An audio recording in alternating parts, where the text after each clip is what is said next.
자, 3, 2. 시청자 여러분 반갑습니다. 김종필 TV 김종필입니다. 저희가 일주일에 한 번씩 꼬박꼬박 찾아옵니다. 돈이 이렇게 꼬박꼬박 들어오면 얼마나 좋을까요? 예. 돈 같은 남자라고 생각해 주시고요. 예. 김종필 TV 선정 유익한 실언 칼럼, 내일신문 오피니언면에 실린 아주 유익한 여러분들에게 도움이 될 만한 내용을 가지고 왔습니다. 우리 강민서 원장이 담당을 하고 있는데요. 우리 강 원장이 엄선한 세 꼭지를 여러분께 소개해 드리겠습니다. 첫 번째는 내일신문 1월 25일자 김학순 칼럼에 올려진 김학순 언론인 고려대 미디어학부 초빙 교수신데요. 제목은 이렇습니다. 어두운 곳 감추면 세상은 아름다울까. 예, 되게 인문학적 향기가 솔솔 나옵니다. 자, 두 번째 꼭지는 1월 27일 신문록 코너에 올린 홍면기 베이징대 정치학 박사이시고 동북아 역사재단 명예연구원이신데 제목은 이렇습니다. 우리는 지금 동북 공정을 제대로 극복하고 있나? 자, 세 번째 꼭지는 1월 29일 금요진단에 올려진 내용인데요. 전에 재무부 장관, 청와대 경제수석을 역임하셨던 서울대 경제학부 명예교수이신 박재윤 교수님이 올리신 내용입니다. 제목은 2021년을 한국경제 선진화 추진 원년으로. 자, 이 내용을 친절하게 강민서 원장이 여러분께 소개해 드리겠습니다. 시작하시죠. 네, 안녕하세요. 강민서입니다. 첫 번째는, 반갑습니다. 네, 첫 번째는 그 어두운 곳을 감추면 세상은 아름다울까라는 내용의 칼럼입니다. 2007년 국민권익위원회 전신인 국가청렴위원회는 언론이 국가기관의 비리를 취재 보도하면 국가 이미지가 나빠진다며 취재에 협조해서는 안 된다는 취지의 의견을 냈습니다. 청렴이나 권익위는 국가기관과 공직자의 비리를 적극 고발해서 부패와 반칙이 없는 사회를 만들기 위해 설립한 중앙행정기관인데요. 투명하게 밝혀야 할 부정부패를 감추면 청렴하게 보인다고 생각하는 발상이라는 질타가 뒤따랐습니다. 적폐청산 이후 문재인 정부와 민주당이 보여주는 행태는 도덕적 우월감 강박관념에 빠진 느낌을 지울 수가 없습니다. 그 예는 다음과 같습니다. 먼저 검찰총장 쳐내기 실패로 끝난 법무부 장관의 무리수, 수사팀 해체로 이어진 검찰 인사는 살아있는 권력은 수사하지 말라라는 의중을 검찰 조직에 확실하게 각인시켰다는 평가를 받습니다. 그리고 라임 사태 등 금융 사건에 정관계 인사들이 연루돼 이를 무력화시키기 위해 추 장관이 서울 남부지검 증권범죄합동수사단을 폐지한 게 아니냐는 추측이 나오기도 했습니다. 또한 대통령과 특수 관계를 알려진 이상직 전 민주당 의원 사건은 이스타항공 임금 체불과 먹튀 논란이 불거지자 탈당을 하며 전형적인 꼬리 자르기로 마무리되는 모습이었습니다. 다음으로 사상 초유의 검찰총장 징계가 실패로 돌아가자 여권은 또 다른 안전장치로 검찰 수사권 폐지라는 극약 처방까지 준비하고 있는데요.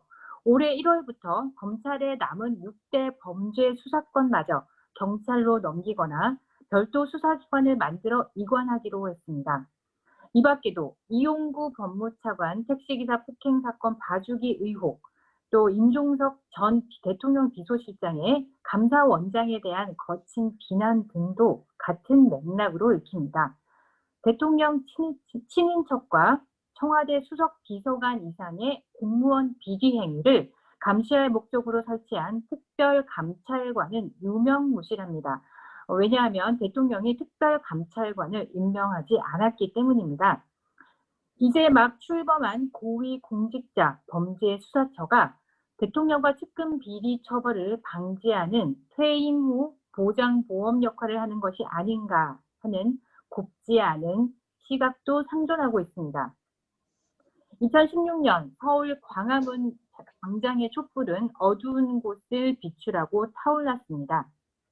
더러운 곳을 가리고 어두운 곳을 비추면 어두운 곳을 감추면 세상은 깨끗하고 아름다운 것처럼 보입니다.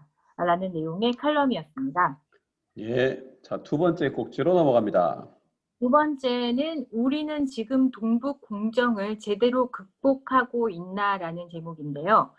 우리 사회를 뜨겁게 달구었던 동북 공정이 끝난 지 10여 년이 지났습니다. 그러나 한국 사회가 중국의 동북 공정에 얼마나 전략적으로 대응해 왔는지 논쟁의 여지가 있습니다. 2007년 동북 공정이 공식적으로 종료된 이후에도 우리 역사 문화에 대한 중국의 도전이 집요하게 계속되고 있는데요. 그 예로 장백산 문화론을 비롯해 한약, 한복, 김치 원조 논쟁 등으로 이어지는 동북 공정의 변종들이 있습니다. 다른 측면에서 한중 역사 갈등이 미중 갈등의 전선으로 호출되고 있다는 점 역시 경각심을 가져야 합니다. 지난해 10월 23일 시진핑 주석이 6.25 전쟁을 한반도에서 미국을 격퇴한 전쟁이라고 선언하자 다음날 미 국무부 대변인은 북한이 마오쩌둥의 지원을 받아 남한을 침공했다고 하면서 시진핑 발언을 작심하고 비판하고 나섰습니다.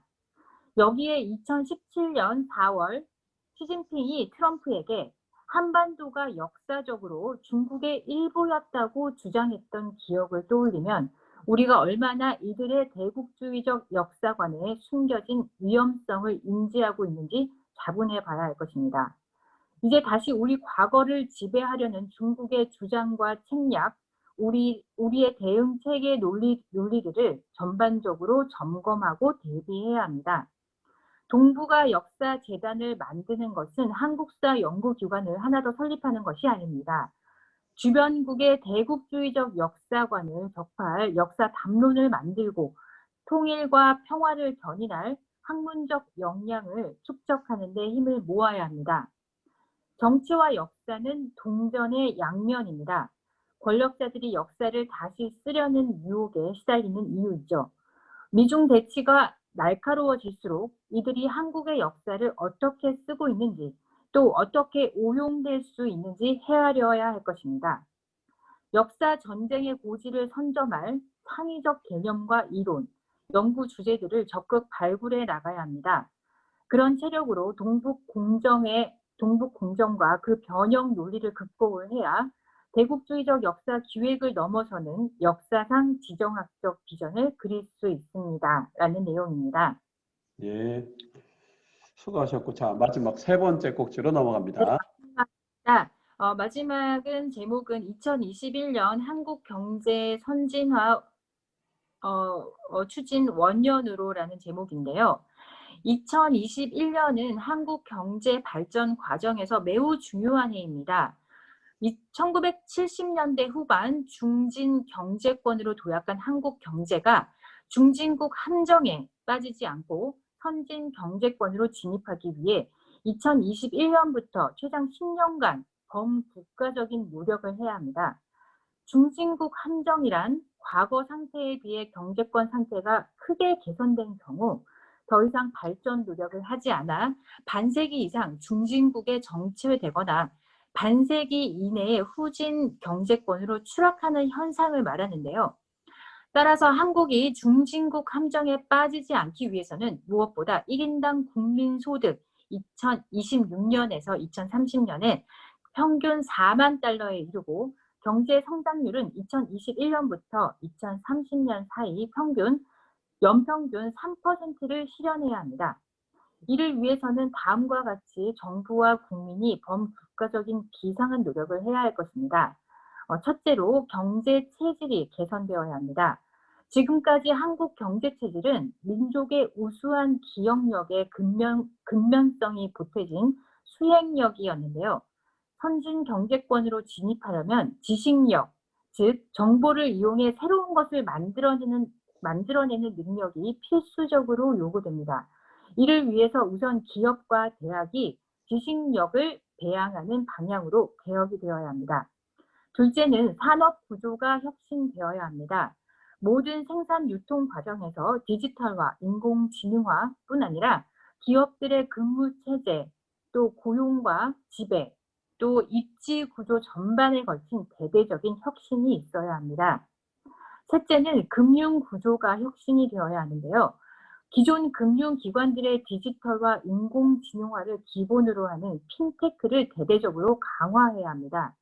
산업구조와 금융구조 혁신 과정에서 환경보호, 사회질서 유지, 공정거래 확보, 기본인권 보장 등에 대한 제약 외에는 기업들의 생산 분배 활동이 경영 전략과 노사 협상에 의해 자유롭게 이루어지도록 해야 합니다.